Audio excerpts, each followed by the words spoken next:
Hello, in this video I will quickly run through an install of SupportAssist 2.0 on a Linux OS. To begin, we will need to install net-snmp. If this is not installed first, you will get a warning during install. This can be installed after SupportAssist, but will require you to run a script after installing it. Once this is complete, we can continue by running the installer file for SupportAssist.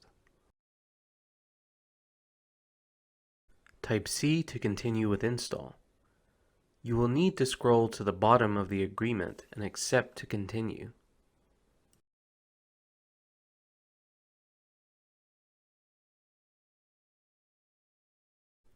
It will take several minutes for this install to complete.